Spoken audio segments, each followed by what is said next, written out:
Bonjour Baptiste. Bonjour Nicolas. Bonjour à tous et bienvenue sur la chaîne YouTube du groupe Berroyer.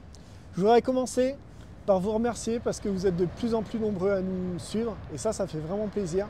Likez, partagez et commentez si vous voulez qu'on aborde certains sujets. Baptiste, tu te présentes? Pour me présenter rapidement, moi c'est Baptiste, je suis le commercial sur la zone du sud-ouest basé à Bordeaux.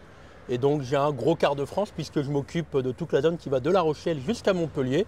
Donc un joli coin de France où il y a et puis un beau secteur, hein. des beaux paysages et surtout plein de produits à commercialiser puisque on a vraiment un grand secteur. C'est ça. Et justement un des produits qui plaît beaucoup dans ce secteur-là, c'est la BNTP avec les différents chantiers de travaux publics dans le sud-ouest.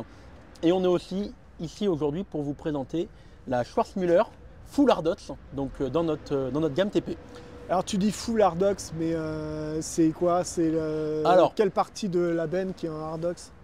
Nous, quand on parle de Full Hardox, ce n'est pas simplement le fond et les côtés, mais c'est aussi la face avant et les portes. D'ailleurs les portes, on va s'y rapprocher tout de suite, puisque dans nos gammes, on a plusieurs types de portes. Aujourd'hui sur ce modèle stock, nous retrouvons une porte hydraulique de vantaux.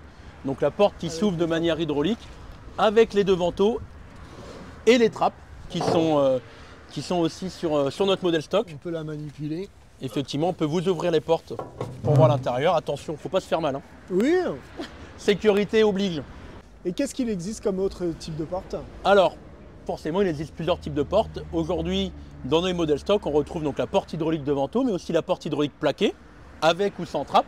Donc vraiment, on est en mesure d'avoir ces différentes typologies pour répondre plus spécifiquement à vos besoins.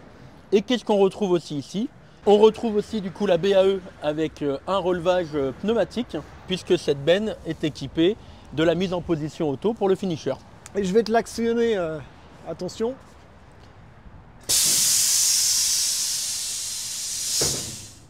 En position haute pour accéder au finisher et le bennage. Et en position basse. Pour la suite, Baptiste, sur ce côté-là, qu'est-ce que tu peux nous dire? On continue notre petit tour de benne. Alors forcément, les équipements un peu standards qu'on va retrouver avec une échelle. Dans cette configuration stock, on retrouve aussi le premier essieu releveur, puisque pour vos retours à vide, il est toujours important de pouvoir économiser un petit peu de pneus. C'est ça. Donc on a le premier essieu releveur. Et aussi, on a une cale de roue. Les béquilles, les cales de roue, voilà les équipements standards. De l'autre côté, on va retrouver le porte-document. On va aller faire de l'autre côté. Nicolas, qu'est-ce qu'on retrouve? Le porte-document, le boîtier pour actionner le bâchage électrique, tout simplement. Donc celui-là, il est manuel et en plus, on a une télécommande qui est fournie avec. On verra tout à l'heure l'utilisation avec Mickaël. On retrouve aussi la Smartboard où on va pouvoir voir les kilomètres qui ont été effectués par le véhicule, on va pouvoir voir la charge à l'essieu, on va pouvoir aussi piloter le releveur. Et petite chose sur le releveur, puisqu'on a l'aide au démarrage, donc que vous connaissez sûrement avec l'appui 3 fois sur la pédale, où il y a un délestage de l'essieu pour venir remettre du poids sur la sellette. D'ailleurs Nicolas, si on avance un petit peu vers là, est-ce que tu remarques pas quelque chose de particulier sur notre châssis? Tu regardes le châssis, il est légèrement en V, tu le vois? Ah oui, d'accord, ouais. Okay. Et donc ça permet d'avoir un centre de gravité qui rentre un petit peu dans le châssis et d'avoir un véhicule qui est un petit peu plus stable. Et en fait, ta benne, elle rentre dans ton châssis et du coup, ton centre de gravité est beaucoup plus bas. Exactement. Et on va profiter d'être un petit peu à l'avant de la benne pour regarder ce qu'on va pouvoir retrouver. La prise électrique pour le bâchage, forcément. Les prises hydrauliques. L'hydraulique, puisqu'ici, on est sur des vérins simple effet. Donc, on n'a donc qu'un seul raccord.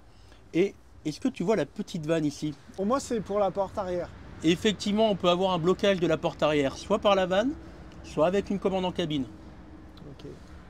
Et ici, on retrouve le bouton pour activer la fonction de la BAE et du finisher. Donc Baptiste, là, on est sur une configuration stock. Exactement, oui. Véhicule qu'on a sur notre parc.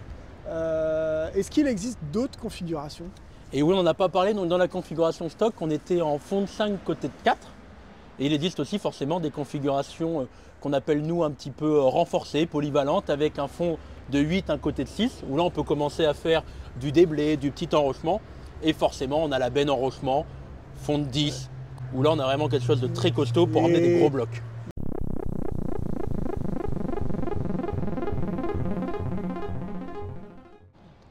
Merci à tous d'avoir suivi cet épisode avec Baptiste pour cette présentation de benne TP Schwarzmüller. Et je vous invite à vous abonner pour ne pas manquer la suite où Mickaël va nous présenter en dynamique la présentation de cette benne.